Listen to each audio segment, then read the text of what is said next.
আসসালামু আলাইকুম সবাইকে। আমি সানিয়া। তো আজকে বসে গেছিলাম পড়তে। এর জন্য যথারীতি বই, খাতা, পেন, মার্কার, চশমা আর 1 কাপ কফি নিয়ে বসে পড়েছিলাম।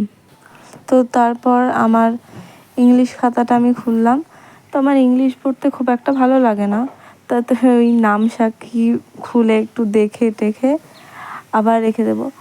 আর আমি আজকে জানলার পাশে পড়তে বসার একটাই কারণ, সেটা হচ্ছে খুব সুন্দর হাওয়া দিচ্ছিল। যদি তোমরা ব্যাকগ্রাউন্ডে কিছু শনশন আওয়াজ শোনো, তার মানে বুঝবে ওটা হাওয়ার সাউন্ড। তো যেমন বলেছিলাম, আমার ইংলিশ পড়তে একটুও ভালো লাগে না। তো আমি ইংলিশ খাতাটাকে বন্ধ রেখে আমি ভূগোলে চলে গেলাম। তো কিছু ভূগোলের ইম্পর্টেন্ট দিয়েছিল স্যার, যেগুলো বাড়িতে এসে তখন তো আমি করিনি, আমি একদমই ল্যাথখোর। তো তারপর আমি ইম্পর্টেন্টগুলো মার্কিং করে নিচ্ছিলাম। কিছুদিন পর আমার পরীক্ষা, মাত্র 1 মাসও নেই পরীক্ষার। তো তাও আমি পড়ছি না, তো জানি না কীভাবে পাস করবো। তাও আমি আজকে বসার চেষ্টা করলাম।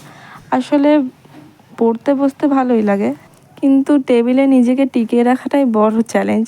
তো দেখা হচ্ছে পরের ব্লগে।